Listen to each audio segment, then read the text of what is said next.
Is the use of a low-fat diet, meditation and exercise important in improving the prognosis of MS? Does a healthy lifestyle influence your outcome?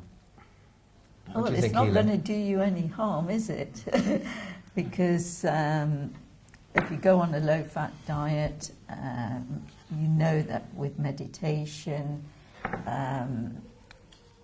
you relieve the stresses, which people think that stress is one of the factors in causing MS.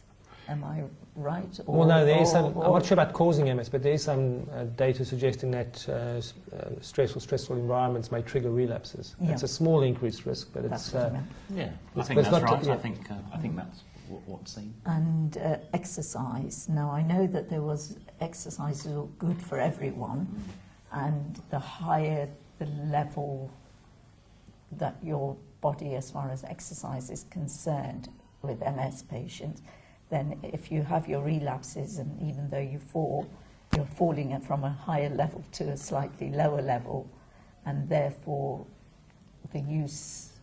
I think that's right. I think exercise is very interesting because it depends what you define as exercise. So exercise studies have been done in MS, but I think what is exercise? So what is the dose of exercise? What's the duration of exercise? What's the type of exercise? And I think we haven't spent enough time thinking about dissecting out exercise. I think there's a general fitness point of view that perhaps if you are fitter and you have a relapse, it may not have so much effect. But I think exercise as a treatment is exciting and, of course, generally without side effect. But we need to spend a bit more time defining exercise. Exactly. How are we going to fund those studies to get, the class 1 evidence? Yeah. What is class 1 evidence? Clinical trials. Controlled clinical trials. Because who's going to make money out of exercise? Well, I suppose people that make exercise machines would be an obvious source. People make exercise or videos. Charities, or we just have to do it ourselves. I mean, that's just the reality, because no one else is going to do it. But I think the charities, the MS Trust and MS Society, have supported exercise work. And I would like to see that really defined out, so that when the physiotherapist works with a patient, you can really kind of prescribe the exercise and know that in a 6-month programme, that this difference will be expected. Because I think they did a trial in Oxford a few years ago, but that was only for a year.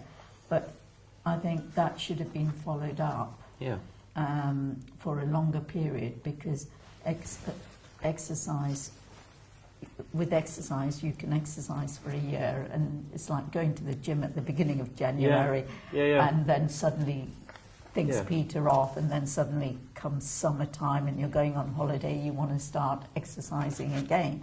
So if you're going to follow anything on exercise, it's got to be done on a much longer period, and follow how they're doing those exercises. Yeah. So what you're saying is a trial, aren't you, really, under monitoring conditions? But I think the problem is you mustn't make people feel guilty if they can't exercise. Or I mean, one of the problems is people who are disabled feel that they have to exercise, and they spend all their energy exercising, and it exhausts them.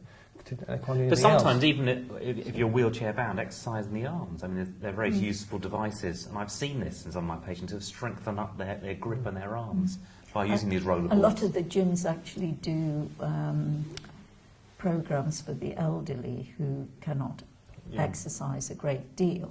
So I don't see why those exercises can't be brought in for the MS. And I would encourage people with MS who haven't seen a neurophysiotherapist for a while to try and get back via their medical team to see a physio, because I think a brief burst makes a difference, as much sometimes as any medicine, or more than any medicine can.